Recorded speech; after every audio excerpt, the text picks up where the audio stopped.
Bismillahirrahmanirrahim. Assalamualaikum warahmatullahi wabarakatuh. Alhamdulillah, alhamdulillahi adada khalqihi wa ridha nafsihi wa zinata arshihi wa midada kalimatihi. Asyhadu an la ilaha illallah wahdahu la syarikalah fi asma'ihi wa sifatihi. Wa asyhadu anna sayyidana Muhammadan abduhu wa rasuluh sallallahu alaihi wasallam wa alihi wa sahbihi. Subhanaka la ilma lana illa ma'alamtana innaka antal alimul hakim wala haula wala quwata illa billahil aliyil azim. Hadirin yang dimuliakan Allah Subhanahu wa taala, di hari yang penuh berkah ini marilah sejenak kita luangkan waktu untuk merenungkan satu firman Allah Subhanahu wa taala, yakni surat Al-Baqarah ayat yang ke-67. Allah Subhanahu wa taala berfirman, A'udzu billahi minasyaitonir rajim. Bismillahirrahmanirrahim. Wa idh qala Musa liqaumihi innallaha ya'murukum an tadhbahu baqarah qalu atattakhidhuna huzwa qala a'udzu billahi an akuna minal jahilin. Dan ingatlah ketika Musa berkata kepada kaumnya, sesungguhnya Allah menyuruh kalian untuk menyembelih sapi betina. Mereka kemudian berkata, apakah kamu ingin menjadikan kami sebuah ejekan? Maka Musa menjawab, aku berlindung kepada Allah agar tidak menjadi salah seorang dari orang-orang yang jahil. Saudaraku yang dirahmati Allah Subhanahu wa taala, qauluhu ta'ala wa idh qala Musa liqaumihi innallaha ya'murukum an tadhbahu baqarah. Imam Ibnu Katsir menjelaskan dalam tafsir beliau, yaqulu ta'ala wa dhkuru ya bani Israila ni'mati 'alaikum fi khalqil 'adati lakum fi sya'nil baqarah.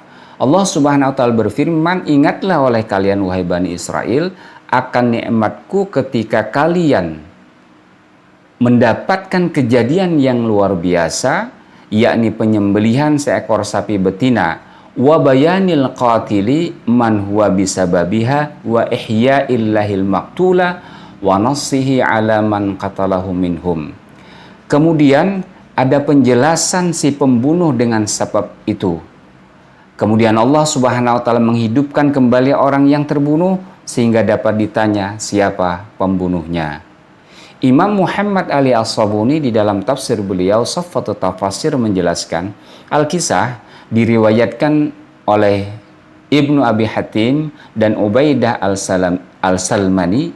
Dia berkata bahwa ada seorang laki-laki tua dari Bani Israel yang tidak memiliki anak, padahal ia adalah orang yang kaya raya. Seorang keponakannya ingin mewarisi kekayaan pamannya itu. Kemudian ia membunuhnya dan meletakkan jasadnya itu di salah satu rumah anggota Bani Israel yang lainnya. Sehingga Bani Israel saling tuduh-menuduh antara satu yang lain sebagai pembunuh. Lalu salah seorang dari mereka mengemukakan pendapatnya.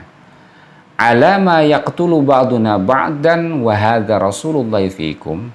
Mengapa kalian saling tuduh membunuh sedangkan kita memiliki seorang rasul? Fa'atu Musa alaihissalam fadzakaru dzalika lahu. Lalu mereka mendatangi Nabi Musa alaihissalam dan menceritakan kasus pembunuhan tersebut. Faqala, lalu Allah Subhanahu wa taala berfirman, innallaha ya'murukum an tadhbahu baqarah. Sesungguhnya Allah menyuruh kalian untuk menyembelih seekor sapi betina. Imam Al-Qurtubi menjelaskan kalimat Baqarah, Al-Baqaratu ismun lil untha wa thawru ismun lil zakari mislu naqatin wa jamalin wa imra'atin wa rajulin.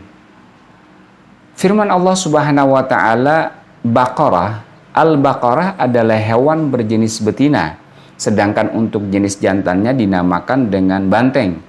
Sebagaimana manusia dibagi menjadi pria dan wanita. Waqila, namun ada pendapat lain, al-baqaratu wahidul baqar al-untha wa dzakaru sawaun. Bahwa baqarah adalah bentuk tunggal dari sapi yang dapat dipakai untuk jenis jantan maupun untuk betina. Hadirin yang dimuliakan Allah Subhanahu wa taala. Fasa'ala Musa alaihissalam rabbahu fa'amarahum bidhabhi baqarah.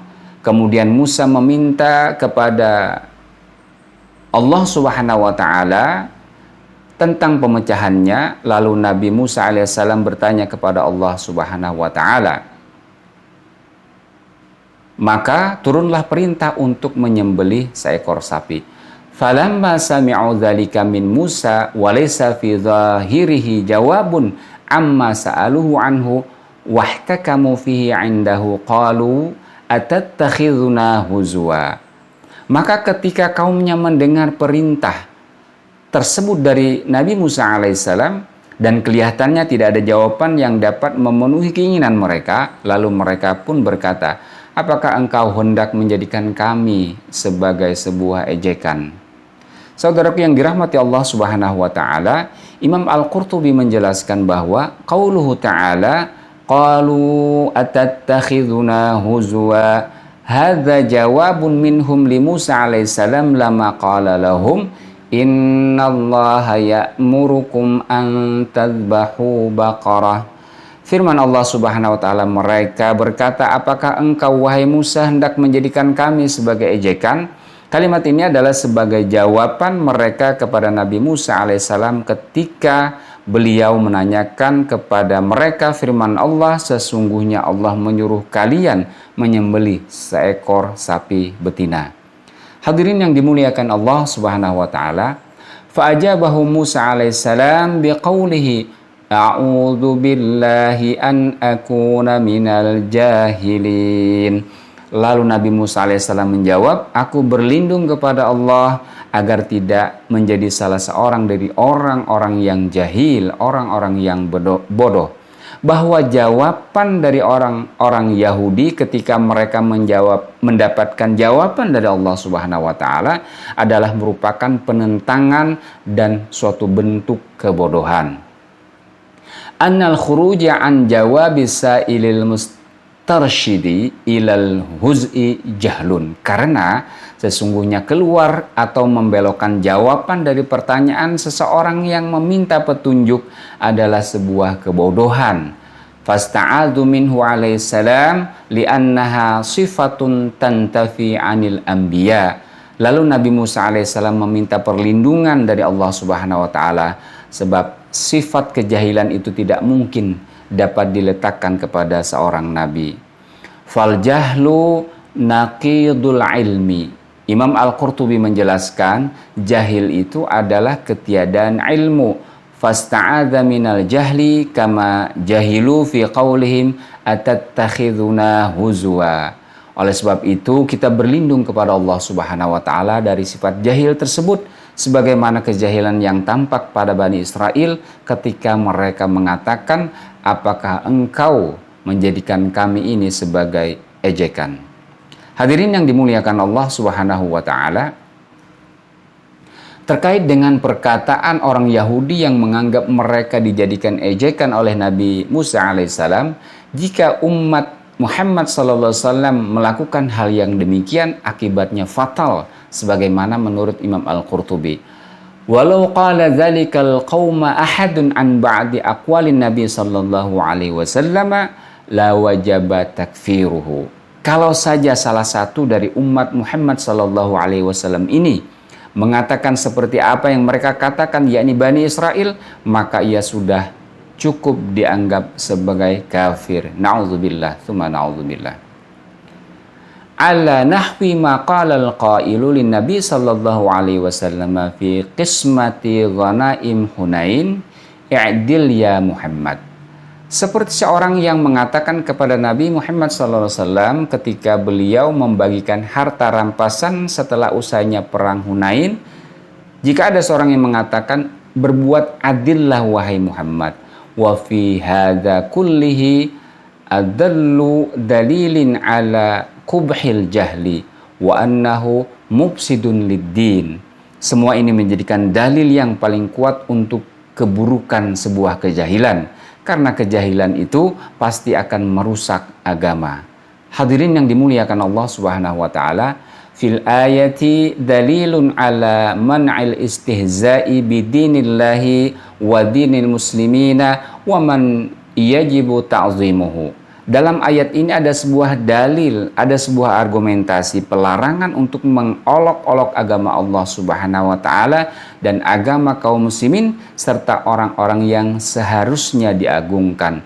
Wa anna dzalika jahlun wa sahibuhu mustahiqun lil wa'id. Karena perbuatan tersebut adalah sebuah kebodohan yang pelakunya dapat terkena ancaman sebagaimana yang ditetapkan dalam syariat. Hadirin yang dimuliakan Allah Subhanahu wa taala, ibrah atau pelajaran yang bisa kita ambil dari ayat ini adalah saat Allah Subhanahu wa taala dan Rasul-Nya telah memberikan penjelasan dan bimbingan kepada kita, janganlah kita kemudian berbuat jahil sebagaimana yang dilakukan oleh Bani Israel. Dan semoga kita dipelihara Allah Subhanahu wa taala dari tindakan-tindakan kebodohan atau kejahilan demikian. Wassalamualaikum warahmatullahi wabarakatuh.